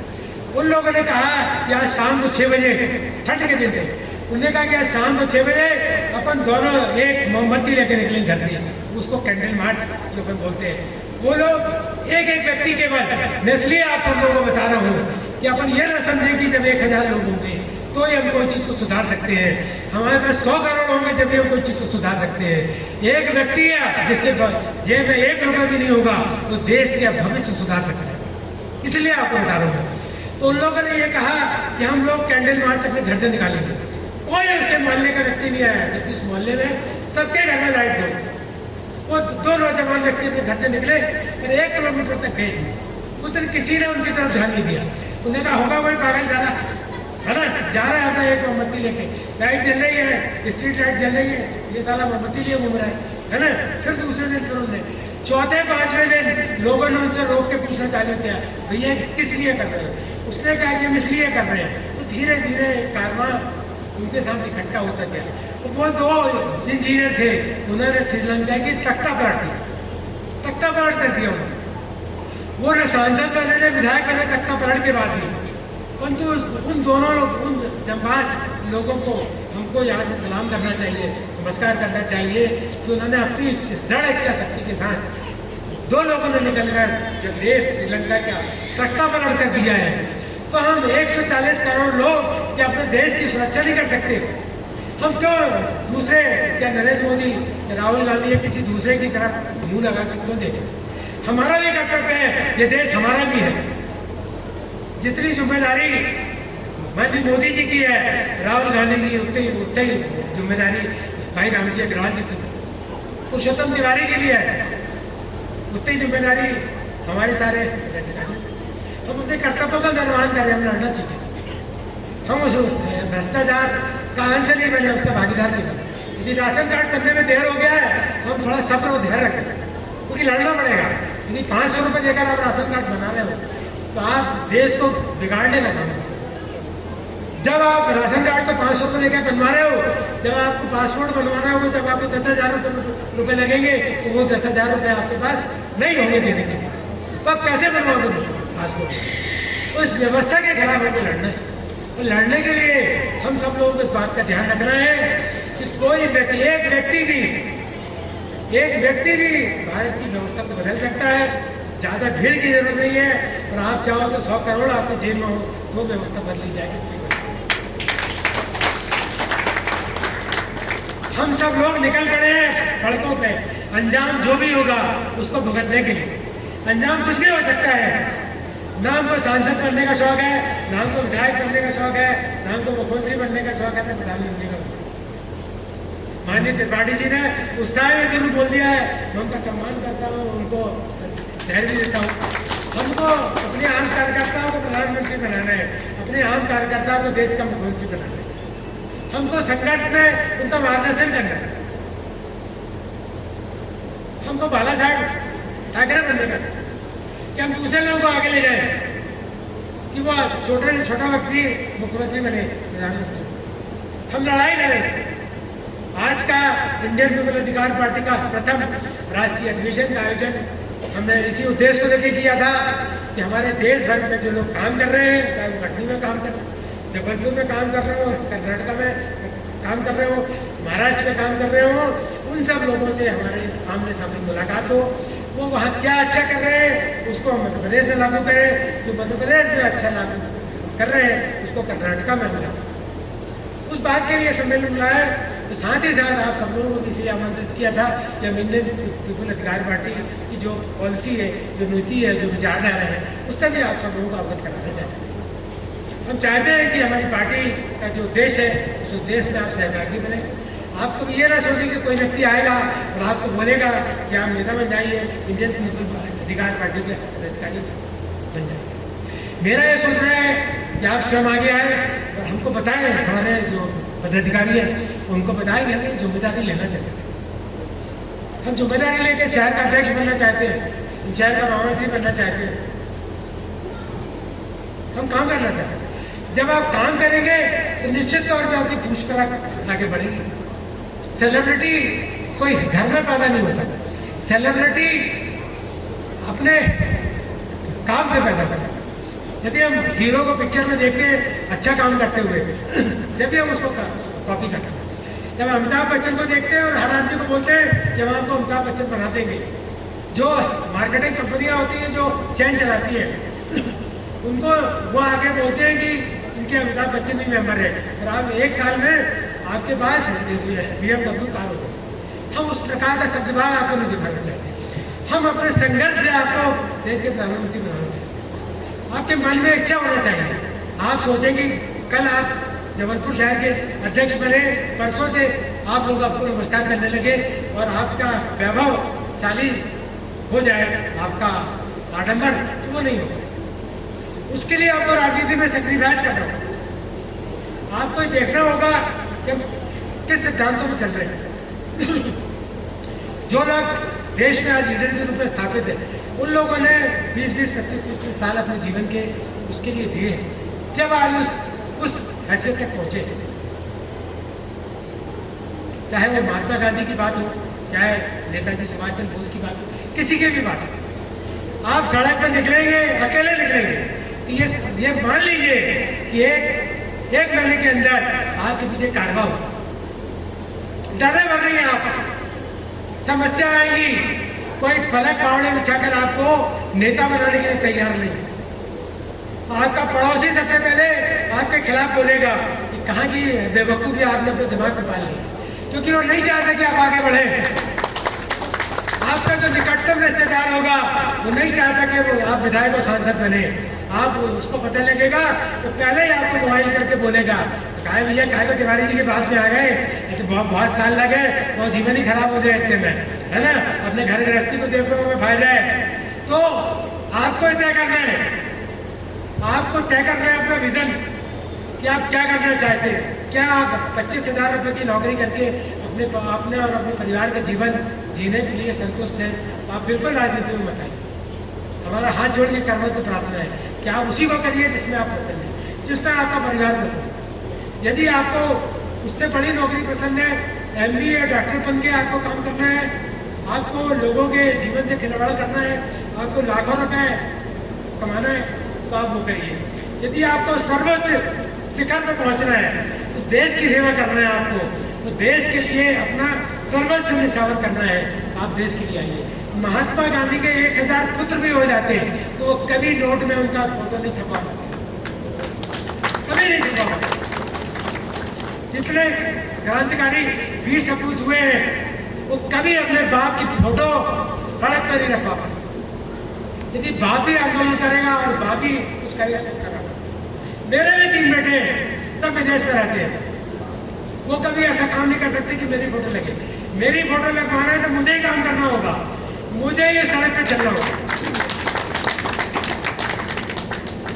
यदि आपको कुछ प्राप्त करना है उसके लिए आपको कुछ खोना भी पड़ेगा। जो काम आज आप कर रहे हैं उससे समय निकालकर आपको इंडियन पीपल अधिकार पार्टी के साथ जोड़ना होगा। आपको लोगों के बीच जाना होगा, आपको शर्म छोड़ना होगा। भैया उनके पास जाएंगे तो क्या बोलेंगे? कुछ नहीं बोलेंगे, पहली बार इग्नोर करेंगे, आपकी बात नहीं सुनेंगे। तो आगे आने वाले कल में उल्टा आपके पास आएंगे कि तिवारी हमारी ये समस्या हल कर दीजिए, हमारे घर में ये प्रॉब्लम है, थानेदार ने हमारे साथ ये कर दिया, क्या हमारे साथ ये कर दिया। आप चाहते हैं कि आपके मोहल्ले में जो इंस्पेक्टर है वो आपकी बात माने, तो आपके समाज को आप आगे आपको नेतृत्व करना चाहिए। इंस्पेक्टर वैसे ही आपकी बात नहीं सुनेगा। आप सोचो कि पहले दिन जाओ, आप बोलो इंडियन पीपल अधिकार पार्टी का मैं अध्यक्ष हूँ, वो टीआई साहब खड़े हो गए आपसे बात करने। आपको टीआई साहब के खिलाफ भी बात करनी होगी, उनके जो अवैध धंधे हैं उनके खिलाफ भी हमको चोट करनी होगी। हम जब तक चोट नहीं करेंगे जब तक वो आपको नमस्कार नहीं करेंगे। इस देश में यदि आप चाहते हैं आपका मान सम्मान बढ़े, उसके लिए आपको खुद को आपको स्थापित करना है। समाज में यदि आप अपना स्थान आप बनाना चाहते हो तो समाज के बीच में आपको खड़ा होना होगा, समाज के पहले व्यक्ति के रूप में आपको काम करना होगा। दोस्तों, इंडियन पीपल अधिकार पार्टी की 2 वर्षों की यात्रा आज इंडियन पीपल अधिकार पार्टी के प्रथम राष्ट्रीय अधिवेशन के रूप में आपके सामने है। हमने जबलपुर में इसलिए करने का सोचा, हम दूसरे शहर में भी कर सकते थे, कटनी में भी बोला त्रिपाठी जी ने, किंतु हमने बोला नहीं, जबलपुर संस्कार डाली है। जबलपुर हृदय है मध्य प्रदेश का और मध्य प्रदेश हृदय है देश का। जब हृदय में धड़कन बढ़ेगी, जब शरीर में खून का संचालन होगा, तो हृदय में खून का जब हृदय में पंप होगा, जब हृदय तेजी से धड़केगा, तो जबलपुर पूरे देश का हृदय स्थल है। जब जबलपुर के लोगों में का हृदय धड़केगा और मध्य प्रदेश के लोगों का हृदय धड़केगा, पूरे देश को पता लगेगा, पूरे देश का हृदय धड़काना चाहिए। तो 2 तारीख को भी करने का जो निर्णय हमने लिया, उसके बीच भी ये बात थी कि हम 4 तारीख को आने वाले किसी फैसले से हम भ्रमित नहीं होने वाले। हमारा कोई एजेंडा नहीं है किसी की सरकार बन रही है, किसी की भी सरकार बने, सरकार से हमारा कोई लेना देना नहीं। सरकार अच्छा काम करेगी उसका समर्थन करेगी, सरकार यदि गलत रास्ते में चलेगी, जनता विरोधी होगी, उसका हर कदम में हमने होगा। इसलिए हमने 2 दिन की पार्टी का अधिवेशन रखा कि हमारे जो नियम कार्यक्रम हमने बनाए, उस कार्यक्रम में हम 2 तारीख से चले। 4 तारीख को कांग्रेस की बने, बीजेपी की बने, किसी थर्ड पार्टी की बने, उससे हमारा कोई लेना। कौन प्रधानमंत्री इस देश का बन रहा है, प्रधानमंत्री अच्छा काम करेगा तो हम सब मिलकर उसका स्वागत करेंगे, धन्यवाद करेंगे। यदि वो देश के नागरिकों से जीवन सवाल करने की बात करेंगे, हर कदम में उसका विरोध भी करेंगे। वो ताकत हम सबको अपने बीच में लगा। कोई कमजोर ना समझे अपने आप को कि हम अकेले कैसे लड़ेंगे। आप भी लड़ सकते हैं और आप भी देश के प्रधानमंत्री बन सकते हैं। आप ही बनेंगे, तो दूसरा व्यक्ति जो प्रधानमंत्री और सांसद विधायक बनने वाला व्यक्ति कोई अलग नहीं होता है, क्या अलग काम करने का ढंग होता है। हम नौकरी करते हुए अपना जीवन निर्वाह करते हैं, तो समाज सेवा में अपना जीवन उसको पूरा देश जानता है। आज जो लोग बैठे हुए हैं उन सब लोगों को पूरा शहर है। इसलिए मेरा आप सब लोगों से एक विनम्र अनुरोध है, निवेदन है, पुनः करना चाहता हूँ कि आप अपने जोश को बनाए रखें, अपने दिल में कोई डर है वो बिल्कुल जगह न दें। पैदा ना होने दें।